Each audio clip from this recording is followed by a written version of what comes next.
하나님 나라의 백성인 하백 여러분, 하백의 성경 아카데미에 오신 것을 환영합니다. 이 시간은 예수의 제자도 23강 시간입니다.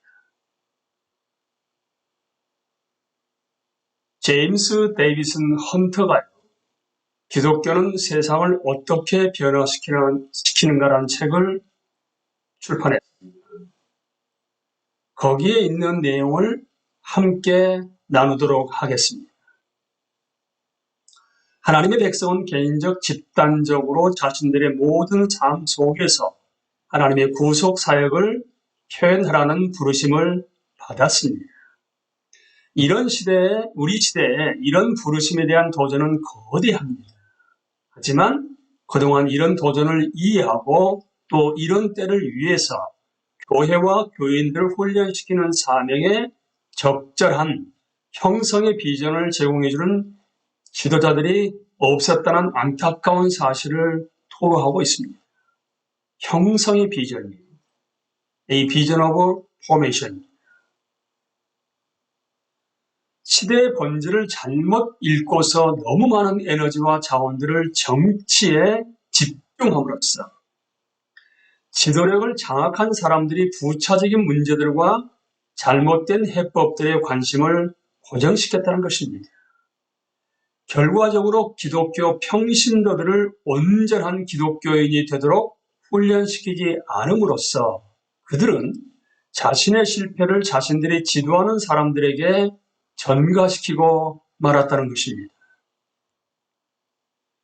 그러면서 형성에 대하여 대위임령에 대한 예비적 고찰에 대해서 이렇게 말하고 있습니다. 가장 단순한 표현으로 순화시킨다 하게 되면 형성의 비전은 다름 아닌 대위임령의 추구라는 것입니다. 마태복음 28장의 마지막에 나오죠. 19절부터 20절. 그것은 제자 삼기 곧 그리스도의 형상이 일치됨의 과제입니다. 무엇에 대한 방어, 무엇에 대한 적합성, 무엇으로부터의 정결 같은 온합 참여 패러다임이 많은 사람들의 입에서 회자되고 있지만 그 패러다임 외에도 전지를 위한 한 가지 대안의 길이 있다 하게 되면 바로 형성에 대하여가 출발점이라는 것입니다. 하지만 우리는 형성의 과제를 어떻게 이해하고 있는 것인가? 복음 전도와 영적 훈련의 실천 모두가 그리스도인들의 생활의 핵심적입니다. 하지만 성경은 이러한 형성에 이것들 이상의 것이 있다고 제안합니다. 그것은 28장 19절 20절에 있는 말씀을 보시게 되면 내가 너에게 분부한 모든 것을 가르쳐 지켜 행할 수 있도록 하기 위해서 예수 그리스도의 제자를 삼는 것입니다. 다시 한번요. 그리스도의 말씀에 따르게 되면 제자를 삼는 것은 예수님이 제자들에게 분부한 모든 것을 가르쳐 지켜 행하게 하는 것과 관련이 있는 것입니다. 비슷하게 사도 바울도 골로새에 있는 새 신자들에게 보낸 편지에서 성숙한 그리스도인을 모든 신령한 지혜와 총명의 하나님의 뜻을 아는 것으로 채우게 하시고 주께 합당하게 행하여 범사에 기쁘시게 하고 모든 선한 일에 열매를 맺게 하시며 하나님을 아는 것에 자라게 하신 사람들로 묘사하고 있습니다. 그러니까 형성, 다른 말로 제자 삼는 사역은 누구의 제자가 여러분 중요합니다. 예수 그리스도의 제자 삼는 사역입니다. 삶의 총체성 속에서 신실함의 양성을 지향합니다. 이런 목적을 위해서 바울과 디모데는 골로새서 1장 28절에서 그를 전파하여 각 사람을 권하고 모든 지혜로 각 사람을 가르침은 각 사람을 그리스도 안에서 완전한 자로 세우려 함이니라고 선언했습니다. 사도 바울은 이 일을 위해서 수고하고 분투했다고 기록하고 있습니다. 따라서 제자 삼기나 형성은 지향성을 요구합니다. 신자들을 어떤 사명과 그리스도에 대한 섬김에 적합하도록 만들기 위해서 그리스도의 지혜로 가르치고 훈련하고 경고하는 수고를 해야만 합니다. 기독교인들에게 문제는 그들의 믿음이 약하거나 부적절한 것이 아닙니다. 기독교인들은 하나님에 대한 믿음을 갖고 있습니다. 대체로 그들은 기독교 전통의 핵심적 진리들을 믿고 확고하게 붙잡습니다. 하지만 그들이 믿음을 갖고 있기는 하지만 또한 그들은 더 큰 후기 기독교 문화에 의해서 형성되어 왔습니다. 이 후기 기독교 문화의 생활 습관은 그리스도의 생명과 성경의 증거에 의해서 제공된 인간적 번영의 비전 같은 것을 점점 덜 담고 있다는 안타까운 상황입니다. 다른 말로 문제는 기독교인들이 이런 시대의 신실함의 요구에 반응하여 모든 선한 일에 열매를 맺도록 모든 지혜로 형성되지 않았다는 것입니다. 문화와 공동체로서의 교회, 샬롬의 법 제정에 대해서 함께 나눕니다. 모든 생명의 갱신을 추구하는 형성은 사실 모든 생명의 갱신을 표현하고 구체화하는 문화를 전제합니다. 어떤 이유로든 지역 교구와 더 큰 기독교 공동체가 모든 삶으로 확장되는 갱신과 회복이 비전을 표현하고 구체화하지 못한다게 되면 자신들의 삶의 모든 영역에서 똑같은 일을 할 수 있는 제자 삼기는 불가능할 것입니다. 형성에서 그것의 모양과 표현을 부여하는 것은 바로 문화와 공동체이기 때문에 그렇습니다. 그것이 열쇠입니다. 공동체의 시줄과 날줄 속에 분내린 건강한 문화 없이 건강한 형성은 불가능합니다. 그렇다면 이 공동체의 특징은 과연 무엇일까요? 이 공동체의 비전은 샬롬의 비전입니다. 그것은 질서와 조화, 풍성함과 풍요로움, 온전함, 아름다움, 즐거움, 복지의 비전입니다. 기독교인들에게 이것은 창조에 담긴 하나님의 의도입니다. 뿐만 아니라 새 하늘과 새 땅을 위한 하나님의 약속입니다.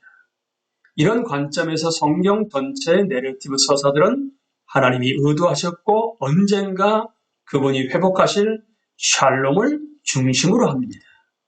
하지만 그 이야기의 세부 사항들은 타락, 그것의 결과 그리고 그것에 대한 하나님의 반응에 초점을 맞춥니다. 우상 숭배, 탐욕, 질투, 오만, 허영, 기만, 증오, 살인, 정의의 왜곡, 정치의 억압, 배제, 분열, 불평등 모두가 하나님의 샬롬을 깨뜨리고 약탈했습니다. 반복적으로 하나님의 심판은 이런 현실에 적대적으로 행동한 사람들을 향한 것이었습니다. 이사야 3장 11절, 5장 20절, 23절입니다. 악인에게는 화가 있으리니 이는 그의 손으로 행한 대로 그가 보응을 받을 것임이니라. 악을 선하다 하며 선을 악하다 하며 흑암으로 광명을 삼으며 광명으로 흑암을 삼으며 뇌물로 말미암아 악인을 의롭다고 의인에게서 공의를 빼앗는도다. 미가서 2장 1절에서 2절입니다. 그들이 침상에서 죄를 꾀하며 악을 꾸미고 날이 밝으면 그 손에 힘이 있으므로 그것을 행하는 자는 화 있을진저. 밭들을 탐하여 빼앗고 그 집들을 탐하여 차지하니 그들이 남자와 그의 집과 사람과 그의 사람을 강탈하도다. 이사야서 10장 1절 2절입니다. 불의한 법을 공포하고 양민을 괴롭히는 법령을 제정하는 자들아 너희에게 재앙이 닥친다. 가난한 자들의 소송을 외면하고 불쌍한 나의 백성에게서 권리를 박탈하며 과부들을 노력하고 고아들을 약탈하였다. 하나님은 단지 자신의 샬롬을 붕괴시키려고 하는 자들만 반대하신 것이 아닙니다.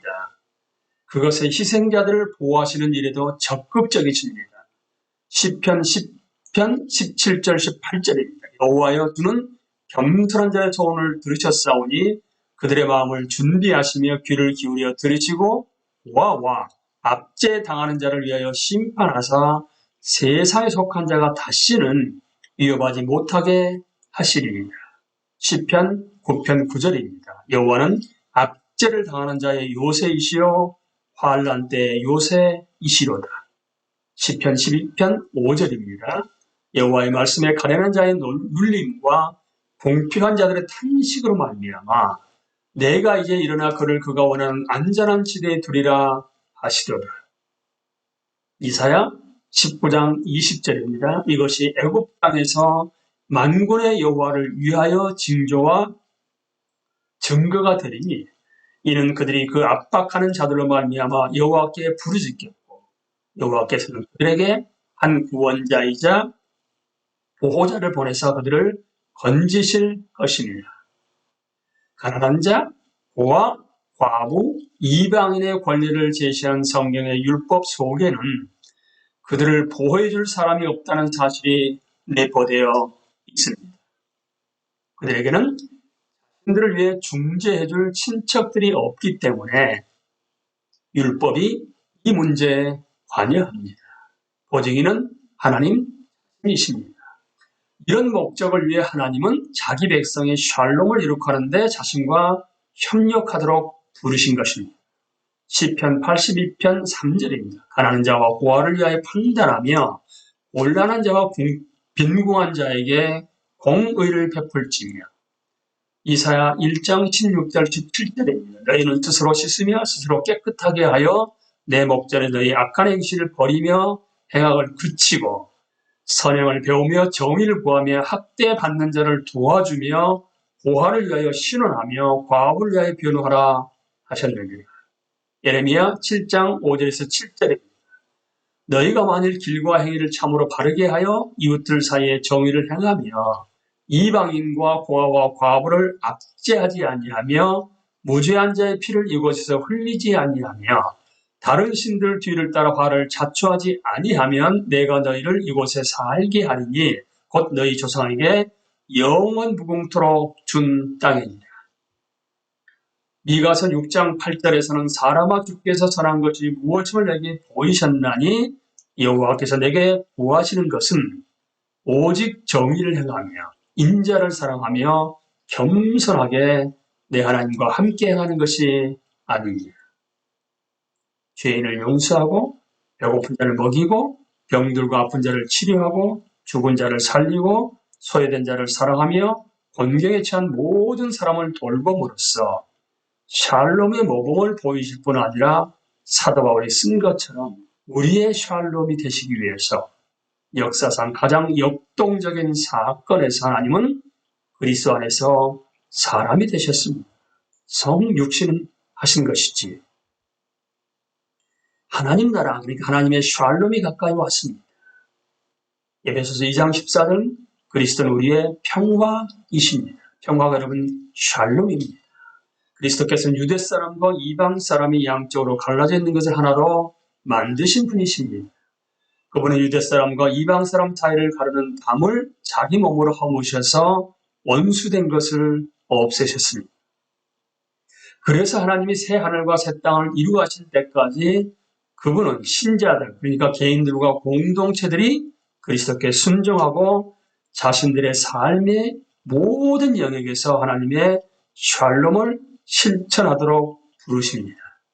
다시 한번 사도 바울은 하나님이 샬롬의 주이심으로 기독교인들을 샬롬으로 그리고 샬롬 화평의 일과 서로 덕을 세우는 일에 힘쓰도록 초청하십니다. 말씀을 들어볼까요? 데살로니가후서 3장 16절입니다. 평강의 주께서 지닌 때마다 일마다 너에게 평강을 주시고 평강의 주께서 우리에게 평강을 주시는 것입니다. 고린도전서 7장 15절 주께서 너희 모든 사람과 함께 하시기를 원하노라. 그 주가 누구라고요? 평강의 주님이시니까 함께 하게 되면 평강이 함께 하는 것이지요. 고린도전서 3장 11절에 하나님께서 여러분을 부르셔서 평화롭게 살게 하셨습니다. 화평하게 지내십시오. 그리하면 사랑과 평화의 하나님께서 여러분과 함께 하실 것입니다. 평화, 화평, 평강, 샬롬의 주입니다. 이런 식으로 기독교인은 타인의 안녕을 위해서 단지 신앙 공동체 안의 사람들뿐만 아니라 모든 사람들 위해 살아가야만 하는 것입니다. 성경의 역사를 이런 식으로 표현한 것이 어쩌면 매우 평범하거나 진부해 보일지도 모릅니다. 하지만 주의 깊게 관찰해보면 그것은 대답보다 훨씬 더 많은 질문을 야기합니다. 가장 명백한 질문은 그것이 실천적으로 무슨 의미인가? 그들의 다양한 환경과 삶의 양식 속에서 그것은 기독교인들에게 어떻게 보이는가 하는 것입니다. 이제 세상과의 긴장들이라는 그 관련해서 내용들을 살펴봅니다. 이런 샬롬을 갈망하는 공동체가 주변 세상과 어떻게 관계를 맺을까요? 기독교 공동체에는 긴장이 존재합니다. 그 공동체가 역사와 계시 사이에서 그리고 특정한 시대 사회생활의 상황과 교회를 향한 하나님의 소명 사이에서 피할 수 없는 긴장에 붙들려 있기 때문입니다. 기독교 공동체는 자신의 사상뿐만 아니라 제도를 통해서 말하는 언어의 공동체입니다. 그런 긴장은 말, 문법, 가정, 성향, 이론, 실천, 사회 조직들의 피할 수 없는 혼합 속에 반영됩니다. 두말할 필요도 없이 이 모든 것을 명확하게 선을 긋는 식으로 분류하는 것은 인간적으로 불가능합니다. 이상하지만 그것은 분리할 수 없는 방식으로 함께 섞여 있는 알곡과 쭉정이 문화일 뿐만 아니라 여러 가지 예에서 구분이 불가능한 알곡과 쭉정이 문화이기도 합니다. 이런 긴장은 불가피하고 해결할 수 없으며 그렇게 사는 것에 만족할 수 없습니다. 하지만 그것이 교회와 교인들에게 주어진 유일한 선택입니다. 성경은 그것에 대해 생각해 볼 수 있는 한 가지 방법을 우리에게 제공하고 있습니다. 베드로전서에서 교회에 대한 지배적 비유가 거류민이라고 주장합니다. 기독교인들은 세상에서 거류민과 나그네들이며 또한 택하신 족속이요 왕 같은 제사장들이요 거룩한 나라입니다. 뿐만 아니라 베드로전서 2장 11절을 보시게 되면 사랑하는 자들아 거류민과 나그네 같은 너희를 권하노니, 그러니까 그냥 거류민이 아니라 거류민과 나그네 같은 거류민입니다. 자신의 믿음, 가치, 이상, 제도 면에서 교회는 자신이 속한 더 큰 사회와 구별됩니다. 신생, 새롭게 거듭남이죠. 중생이죠. 신생으로 인해 기독교인들은 옛날에 그 사람들이 아니지요. 또 옛날에 살던 것처럼 살지도 않습니다. 다른 한편으로 베드로전서는 우리 독자들에게 존재하는 사회적 현실에 적응하라고 또한 권면합니다. 베드로전서 2장 13절 17절을 보시게 되면 인간의 모든 제도를 주를 위하여 순종하되 혹은 위에 있는 왕이나 혹은 그가 악행하는 자를 징벌하고 선행하는 자를 보상하기 위하여 보낸 종독에게 하라. 선행으로 어리석은 사람들의 무식한 말을 막으시는 것이라. 너희는 자유가 있으나 그 자유로 악을 가리는 데 쓰지 말고 오직 하나님의 종과 같이 하라. 무사람을 공경하며 형제를 사랑하며 하나님을 두려워하며 왕을 존대하라. 그것은 정치, 그러니까 황제와 군주들, 경제, 종노의 주인, 가정, 남편과 아내의 영역에서도 해당됩니다. 이 두 가지 교훈 모두가 성경에 나와 있습니다. 한편에 있어서는 존재하는 사회적 현실에 적응하는 것이지요. 뿐만 아니라 다른 삶이죠. 예수 그리스도의 제자로의 삶, 그리스도는 다른 삶입니다. 다른 삶을 통해서 그 현실의 의문을 제기하는 것을 말합니다. 하지만 거기는 혼란보다는 모순이 더 건설적입니다. 대체로 기독교적 존재의 목적은 베드로전서 2장 9절에서 너희를 어두운 데서 불러내어 그의 기이한 빛에 들어가게 하시니 아름다운 덕을 선포하게 하려 하시니. 누구의 아름다운 덕이라고요? 예수 그리스도예요. 이런 목적을 위해 기독교인들은 베드로전서 2장 12절에서요. 너희가 이방인 중에서 행실을 선하게 가져 너희를 악행한다고 비방하는 자들로 하여금 너희 선한 일을 보고 오시는 날에 하나님께 영광을 돌리게 하려 합니다. 무엇을 보고요? 우리의 선한 일을 보고. 기독교적 차이는 과연 어디에 있겠습니까? 뭔가 새로운 것을 밖으로부터 낡은 것 속에 집어넣는 것이 아닙니다. 낡은 것의 적절한 공간 안에서 정교하게 새로운 것을 분출시키는 것이라고 미로슬라프 볼프 신학자는 말합니다. 과연 낡은 것의 적절한 공간 속에서 정교하게 새로운 것을 분출시키는 것이 무엇일까요? 우리가 삶의 현장에서 비그리스도인과 그리스도인이 섞여 있는 삶의 현장에 낡은 것을 하게 되면 거기에 우리를 하나님이 위치하게 하셨다게 되면 그 적절한 공간 안에서 우리가 예수 그리스도의 제자로서 영적으로 형성돼 가는 것을 그들에게 보여주게 됨으로 말미암아 빛과 소금으로 누구로 말미암아요? 예수 그리스도 말미암아 어둠 가운데 빛과 소금으로 우리를 거기에 놓아두셔서 형성돼 가는 것을 통해서 보여주게 됨으로 말미암아 하나님의 살아계심과 하나님 나라가 우리를 통해서 보여지는 것 아니겠습니까? 우리는 여전히 세상과의 긴장 속에서 갈 수밖에 없지만 그래도 하나님의 은혜로 말미암아 그분의 능력으로 말미암아 우리가 예수 그리스도의 제자로 살아가게 됨으로 말미암아 하나님을 기쁘시게 할 수 있는 여러분과 제가 될 수 있게 되기를 예수님의 이름으로 기도합니다. 감사합니다.